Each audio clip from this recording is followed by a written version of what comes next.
I did note a problem. When I went shopping at Walmart a couple days ago, I had to use 2 shopping carts to bring my stuff out to the car. And so I'm actually going to be shopping twice a month. I'll shop once or twice. I go about every 3 weeks to get water at Publix, and Publix is cheaper than Walmart. That way I don't have to bring in water.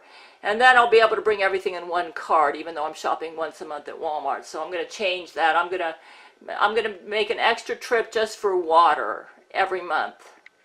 I get my shampoo and creamers at Sally Beauty. I've been ordering online and taking advantage of sales. This will last me for 8 months. But then I shampoo 6 to 8 months. I shampoo and cream rinse every day. As you notice, I get generic. You say, why don't you get cheaper shampoo? My hair is kind of dry and menopausey hair, so if I don't,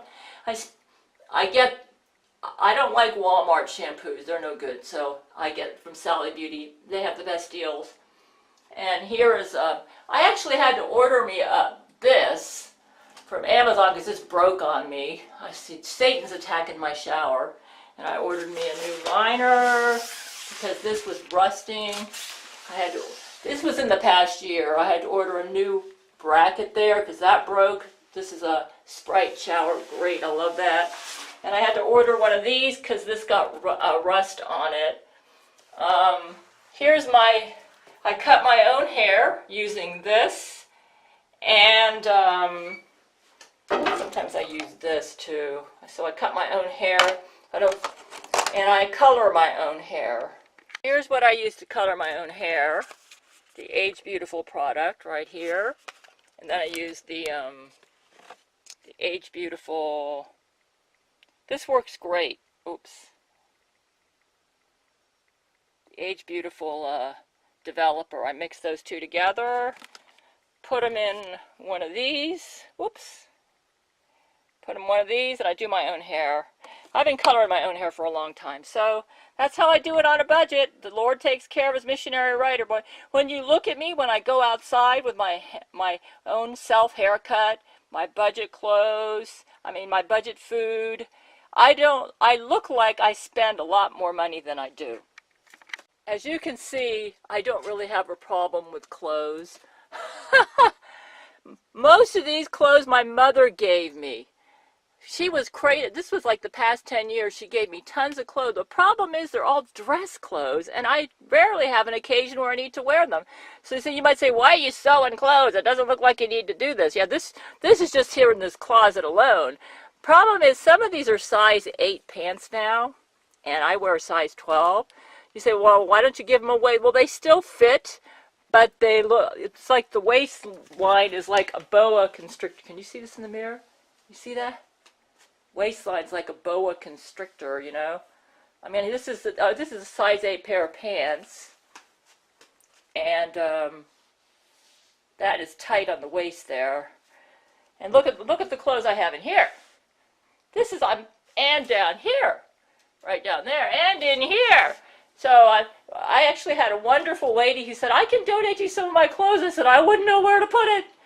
And this is another reason I don't want to gain weight. I won't be able to wear my clothes. These are size 8 pants that I could barely get into them. Look at this. Look how they're hugging me. They're uncomfortable. I feel like a boa constrictor around my waist. I wear about a size 12 right now. So I'm sewing some size 12 casual everyday wear pants. My everyday wear clothes are the ones I've sewn myself. I find them the most comfortable. This is my laundry. These are homemade shorts, homemade blouse, homemade I made that, and I made these. This is my everyday wear clothes. They're so comfortable. It's like I'm not wearing any clothes, sort of, but I am, you know. I love my comfort. Nothing beats my homemade clothes for comfort. So those are my go-to clothes, and one of my go-to everyday wear casual pants was getting kind of ratty, so that's why I bought me some fabric.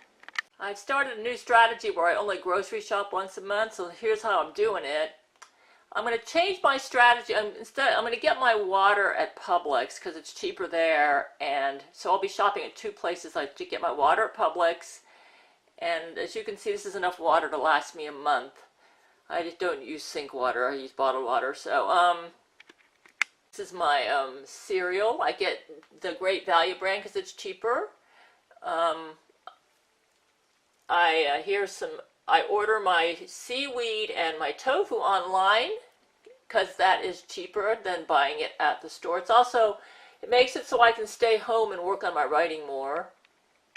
And I get a lot of canned food because towards the second half of the month, I run out of my fresh stuff and I go more canned. And I find canned food's actually kind of cheap, especially if you get the store brand name brand. So, and if I ever have a hurricane, God forbid, I'm ready. So my food is kind of mostly vegetarian. That also saves me money. I buy the cheap brand name, and that also saves me money. And when I went shopping at Walmart, the cashier was surprised that it came out to about $200. He said, wow. He said, well, everything you bought, it should have been like $300. He says, I noticed you're eating mostly vegetarian. So that seems like a lot of money, $200, but when you think that it's for 5 weeks worth of food, that's not bad. And that's how I'm making it on a limited budget. So that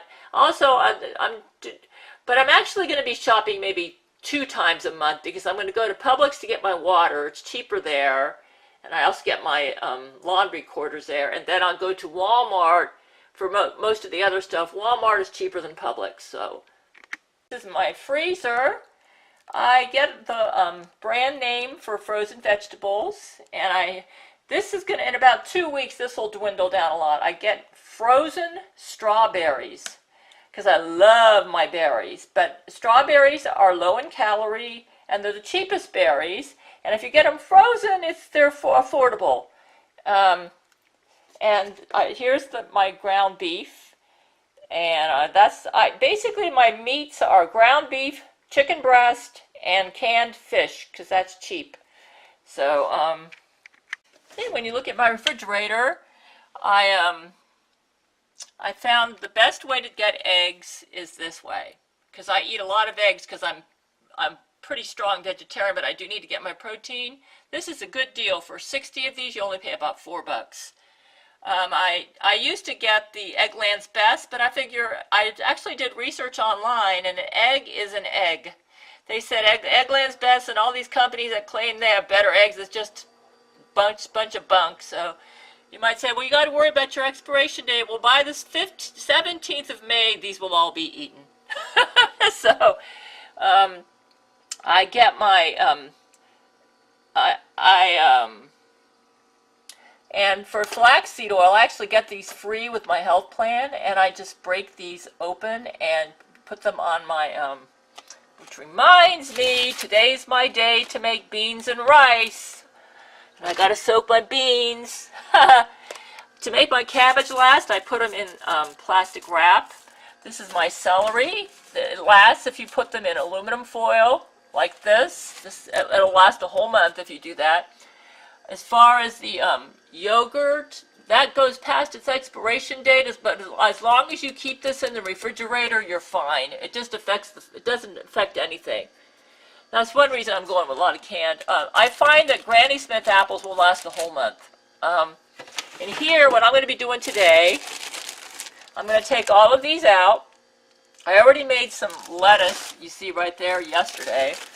I'm going to take all these out, wash them, wrap them individually in paper towels, and then put them in a Ziploc bag, and then these will last for about 2 weeks. This is the romaine lettuce. As far as the carrots, after about a week, in fact, I think I'll be doing that today. After about a week, what you do is you take the carrots out and you roll them up in bubble wrap. In fact, I see the bubble wrap there? You roll them up in bubble wrap, and then the carrots will last for a month. I was buying organic carrots, but everything's gone up. My rent has gone up. My internet bill went up $5 about a couple days ago. So I'm really going to have to be a real budget shopper when it comes to food. So I've bought this big bag of carrots, which will last me a month. They're not organic, but they were the better deal. So one of the Gail commandments is Jesus told me not to worry about toxins and stuff. So I'm sure Jesus doesn't mind what I'm doing. These are enough tomatoes here to last me about 2 weeks, and then after that I'll switch over to canned tomatoes. And the way I do it with the canned tomatoes is I mix them up with the seaweed. Here's my seaweed. And I make a seaweed salad out of them. I boil all my eggs because my aim is to get low-calorie foods, but also cheap, because I want to keep my weight in check. I don't want to be overweight. Some people, when they go into budget diets, they start gaining weight because they eat garbage food. But I really think I'm doing pretty good here. I'll be cutting the green onions. I got the organic simply because they didn't have the non-organic green onions. They were only about 30 cents more. So I'm going to cut these up and put them in the freezer today. So there's not much room in the freezer. Another thing that I'm waiting for, I found that this part of my refrigerator actually freezes my food. So if I don't have room in the freezer, I just put it, see that's frozen? And then I'm going to divide these up into about 3 portions, put them in Ziploc bags and put them in the freezer when I get some room in the freezer. So that'll happen in a couple days. I'll start eating up the stuff that's in the freezer, and then I'll have more room. It's pretty crowded in here. This is a month's worth of food, so and it really works because I did it. But what I don't like is, and my grocery bill came out to about $200. That included over-the-counter stuff that wasn't food. So, and then I spend about maybe another 80 to 100 on over-the-counter stuff that I need to get. So my total for everything is about, I don't know, it stays within my budget. So another thing that I did is this is material that I bought. I'll be making a pair of pants with this, and this cost me about $6 for 3 yards. I'll be making a pair of pants with that. And you can see the material through the hole there. 10 yards of material, gray. You can't see it real good, but it's gray. To make me, that'll be enough. And then I ordered me some thread. That cost me about $35 for everything. That'll be enough to make about 5 or 6 pairs of pants and shorts, maybe 7. That'll take care of my clothing needs for the next couple years. These are my seeds and nuts. I usually have these in the evening. I have a couple tablespoons. I'm soaking my beans. I have beans and rice every day. I order these in bulk to save money. This also helps me because I'm on a semi-vegetarian diet. So, it's this I'm spending a little bit of money on, but they last a long time because and they're giving me lots of nutrition. So as you can see, I'm on a budget, but it's healthy. I'm actually eating pretty healthy. So for a low budget, the beans and rice help me save money. Store my food in here. My beans and rice actually are made with quinoa, so I have quinoa every day. These are dried shiitake mushrooms. This will last me up to 8 months. I use these in my stir-fry dishes. Here's my kombu. I have put turmeric in my meatloaf and my turmeric tea. Here's my beans. I buy brand name rice, whole grain brown rice. More quinoa. Here's some more of my seeds and stuff. Coconut. See, as you can see, I buy food that'll last me a long time. Like instead of buying coconut milk, I get coconut milk powder. I would use this in my meatloaf. I have turmeric and ginger in my meatloaf. Here's kombu. The wakame seaweed is right here. And I use that in miso soup. Oops. Miso soup and tofu's down there. That's my tofu. So I pretty much eat the same stuff, but I have to spend a little bit extra time cooking, but it's worth. I never eat out. So I'm eating healthy, but on a budget, and the Lord's taking care of His missionary writer.